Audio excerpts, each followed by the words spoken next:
राम राम जी। आज एक ऐसे आईएएस अफसर का जिक्र होगा जिसने हरियाणा प्रदेश की तस्वीर को बदल दिया।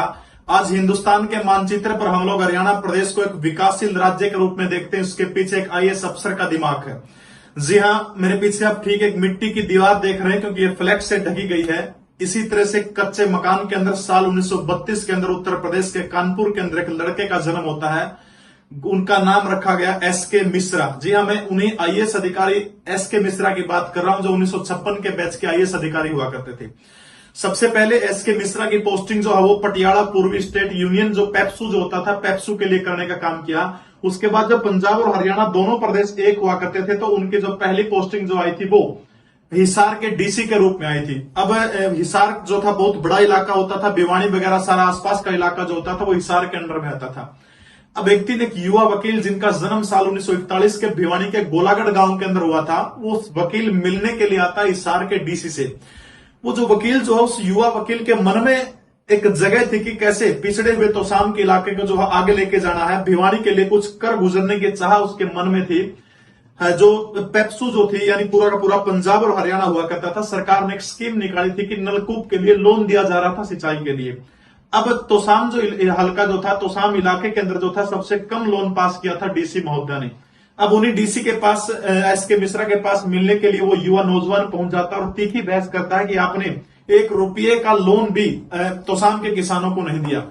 अब वो डीसी एसके मिश्रा उस युवक, जी हाँ उस युवक का नाम बता देता हूं, चौधरी बंसीलाल था। बंसीलाल को कहते हैं कि देखिए वकील साहब, जो तोशाम का पानी है वो खारा पानी है और जो पैसे यदि हम लोन दे देते हैं तो नलकूप का वो पानी जो है वेस्टेज होगा, इसलिए नलकूप वहां नहीं लग सकते। तब चौधरी बंसीलाल ने एक ऐसा तर्क उनके सामने रखा, कहा कि डीसी साहब यदि मानता हूं तोशाम का पानी खारा है, लेकिन खारा पानी जो है, लेकिन वहां सरसों की फसल कैसे हो जाती है। डीसी साहब के पास में कोई इलाज नहीं था, कोई उपाय नहीं था। तब उन्होंने हिसार के जो कृषि वैज्ञानिक थे उनसे जब वहां के पानी की जांच करवाई गई तो तब ये पाया गया कि पानी तो जरूर खारा है तोशाम का, लेकिन ये जो पानी जो है सरसों की खेती के लिए बड़ा उपयुक्त पानी है। और उसके बाद जो था डीसी महोदय को क्या किया गया कि वहां का ग्रांट देना पड़ा और उसके बाद दोनों की मुलाकात आगे बढ़ती गई।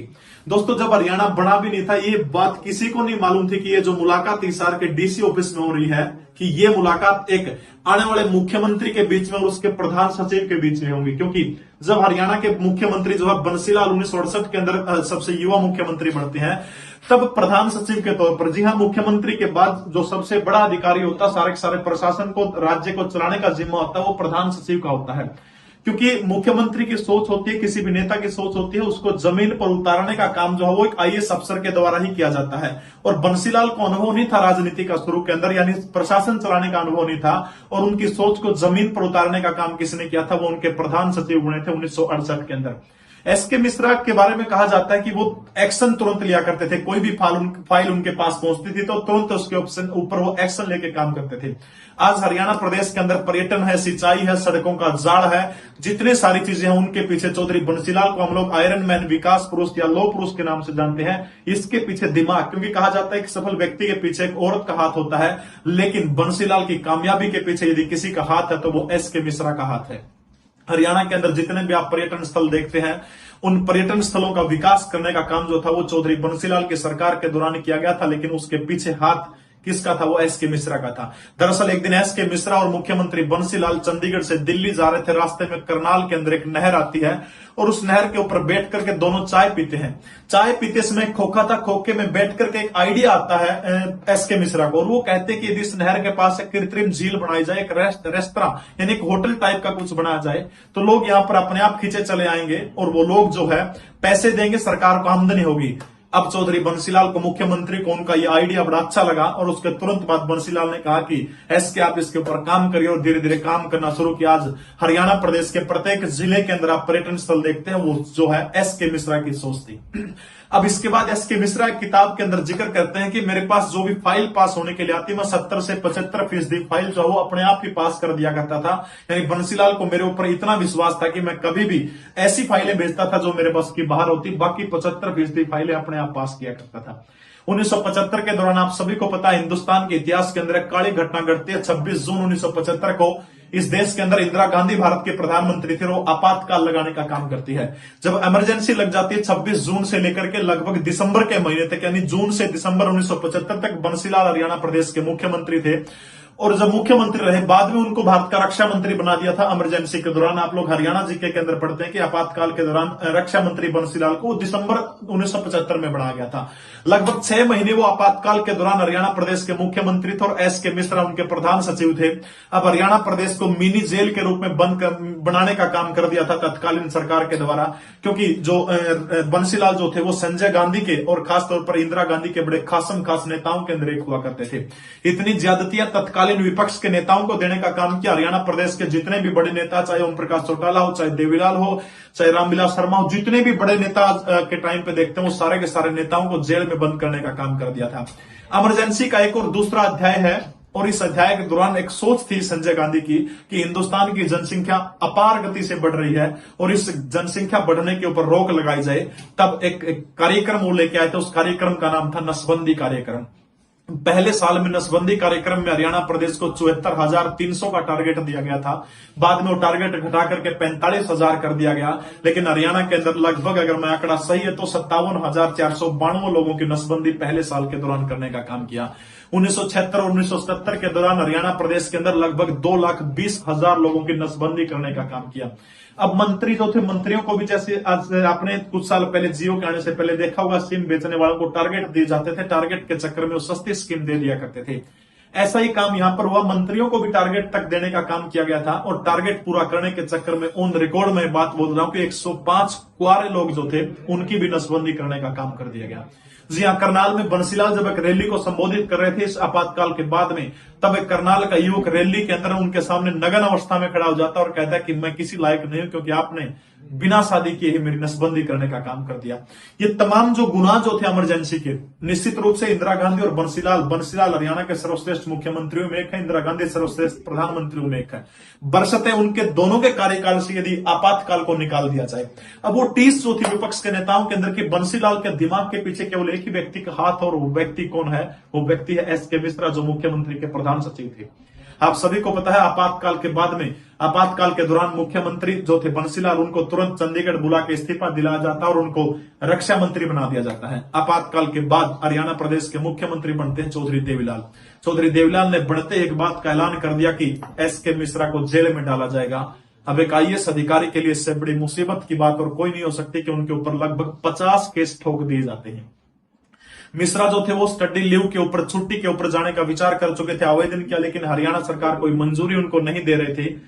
अब और कोई रास्ता मिश्रा के पास नहीं था। मिश्रा अचानक देवीलाल के पास में बिना अपॉइंटमेंट बुक किए पहुंच जाते हैं और जब देवीलाल से मिलते हैं तो मिलने के बाद में जैसे ही दोनों की मुलाकात होती है, बाहर निकलते एक बयान देवीलाल देते हैं कि उस घटना के अंदर इमरजेंसी के दौरान एस के मिश्रा का कोई हाथ नहीं था, इसलिए मैं घोषणा करता हूं कि एस के मिश्रा मेरे प्रधान सचिव हो गए। जरा सोच के देखिए, जिस बंसीलाल और देवीलाल में बिल्कुल भी आपस में नहीं बनती थी, और बंसीलाल के प्रधान सचिव को जिस देवीलाल ने देवीलाल को जेल में डालने का काम किया था, उसी व्यक्ति को अपना प्रधान सचिव नियुक्त कर दिया। बड़े दिल वाले थे चौधरी देवीलाल। अब ये बात चौधरी देवीलाल के बेटों जो थे उनको बड़ी खटक रही थी। सबसे पहले उनकी मुलाकात चौधरी देवीलाल के बेटे साहब राम से होती है, मुलाकात ठीक ठाक रही। दूसरी मुलाकात चौधरी रणजीत सिंह, जो वर्तमान में हरियाणा प्रदेश के ऊर्जा मंत्री, उनसे होती है। और तीसरी मुलाकात, जो सबसे खराब मुलाकात, एस के मिश्रा अपनी किताब में बताते हैं, तीसरी मुलाकात ओम प्रकाश चौटाला से होती है। बेटों से मुलाकात कतई खास नहीं रही, लेकिन बेटों की नहीं चली क्योंकि सीएम के साथ में उनकी खास थी। अब उन्हीं दिनों एक घटना घटती है, ओम प्रकाश चौटाला सिंगापुर के दौरे के ऊपर जाते हैं और सिंगापुर के दौरे से उनके ऊपर जो है घड़ी तस्करी का आरोप लगता है। चौधरी देवीलाल जो थे वो इस्तीफा देने का मन बना चुके थे और तुरंत अपने प्रधान सचिव को एक बात कहते हैं कि एक काम करिए, प्रेस कॉन्फ्रेंस बुलाइए, मुझे इस्तीफा देना क्योंकि मैं अपने बेटे की करतूत पर शर्मिंदा हूं। तब एस के मिश्रा ने प्रेस कॉन्फ्रेंस बुलाई और उनको सुझाव दिया कि आपको इस्तीफा देने की आवश्यकता नहीं है, आप एक काम करिए, यदि मेरे बेटे ने कोई गलती की है तो उसकी सजा कानून के हिसाब से वो भुगतेगा। और ये बात देवीलाल को फिट बैठी, इस्तीफा देने का मन बना था।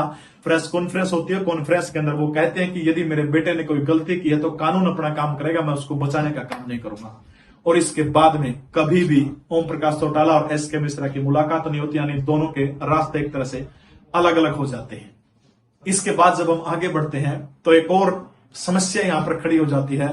जगमोहन रेड्डी आयोग बनाया गया था इमरजेंसी की जांच के लिए, और मोरारजी देसाई को भी जेल में बंद कर दिया गया था, क्योंकि मोरारजी देसाई इमरजेंसी के बाद भारत के पहले गैर कांग्रेसी मुख्यमंत्री बने थे। अब जो जगमोहन रेड्डी आयोग की रिपोर्ट जो थी, उस रिपोर्ट के अंदर साफ तौर पर यह बात कही गई थी कि एसके मिश्रा का विपक्ष के नेताओं को जेल में डालने में बड़ा हाथ रहा है। तुरंत एक लेटर भारत के प्रधानमंत्री मोरारजी देसाई के कार्यालय से एक लेटर हरियाणा प्रदेश के मुख्यमंत्री चौधरी देवलाल के पास आता है कि आप एसके मिश्रा को तुरंत रिलीव करके केंद्र भेजिए, इनको नौकरी पर रहने का कोई हक नहीं है, क्योंकि जगमोहन रेड्डी आयोग के अंदर इनके ऊपर आरोप लगाया गया है। तब एक तुरंत दूसरा पत्र जो थे मुख्यमंत्री देवलाल मोरारजी देसाई के पास भेजते हैं कि जगमोहन रेड्डी आयोग तो अपने आप के ऊपर शक करता है, और उन्होंने एसके मिश्रा को अपने पद के ऊपर बने रहने दिया गया। और उसके बाद जो है कभी भी मोरारजी देसाई और देवलाल के बीच में कोई मुलाकात नहीं होती। मुझे एक और किस्सा याद आता, जब बंसीलाल इमरजेंसी के बाद में उनको हथकड़ी लगा करके जेल के अंदर ले जाया जाता है, जज के सामने जब उनको पेश किया जाता है, तो हरियाणा प्रदेश की रहने वाले एक जज सिगरेट पी रहे होते हैं भिवानी की कोर्ट के अंदर। जैसे ही बंसीलाल एंट्री करते हैं तो देखते हैं जज साहब के हाथ में सिगरेट है। बंसीलाल चूंकि उस समय मुख्यमंत्री नहीं थे, कहते हैं कि तू यहाँ कहां से आ गई, क्योंकि मैंने तो तुम्हारे जैसे एक भी व्यक्ति को खासतौर पर भिवानी के इलाके में नहीं छोड़ा था। अब जज साहब उस समय पावर में थे, तुरंत 14 दिन के लिए बंसीलाल को अंदर ठोकने का काम कर दिया। 14 दिन के बाद बंसीलाल की जमानत होती है। एसके मिश्रा ये देख नहीं पा रहे थे कि उनके चहेते मुख्यमंत्री का, क्योंकि एसके मिश्रा तो उसमें देवलाल के प्रधान सचिव थे, बाद में एसके मिश्रा को भजनलाल का भी प्रधान सचिव बनाया गया था। यानी तीनों लाल आपस में कभी नहीं बढ़ती थी, तीनों लालों के प्रधान सचिव रहे, इस हरियाणा प्रदेश को आगे बढ़ाने का काम किया। आप उनकी शख्सियत का अंदाजा इसी बात से लगा सकते हैं, जब चंद्रशेखर भारत के प्रधानमंत्री बने, जिसको युवा तुर्क के नाम से जाना जाता है, तो उनकी पोस्टिंग उस समय अमेरिका के अंदर भारत के राजदूत के रूप में थी। और चंद्रशेखर कई दिन से उनसे मुलाकात करना चाहते थे, फोन पे संपर्क करना चाहते थे एसके मिश्रा से, लेकिन वो मुलाकात नहीं हो पाई। उसके बाद में चंद्रशेखर अधिकारियों से कहते कि आप मेरे प्रधान सचिव के रूप में एसके मिश्रा की अपॉइंटमेंट कर दीजिएगा, मैं उनको अपने आप बुला लूंगा। और उनकी अपॉइंटमेंट हो जाती है, यानी बिना पूछे एसके मिश्रा से उनको मुख्यमंत्री का प्रधान सचिव बना दिया जाता है। ये थे एसके मिश्रा, आज रिटायरमेंट होकर स्वस्थ जिंदगी जी रहे हैं। दोस्तों, हरियाणा प्रदेश को बनाने के अंदर जितना योगदान उन तमाम मुख्यमंत्रियों का रहा है, उसमें एसके मिश्रा के योगदान को कतई कम नहीं आंका जा सकता। ये कहानी, ये सच्ची कहानी, ये घटना आपको कैसी लगी कमेंट जरूर करिएगा और वीडियो शेयर करिएगा। जय हिंद, भारत माता की जय।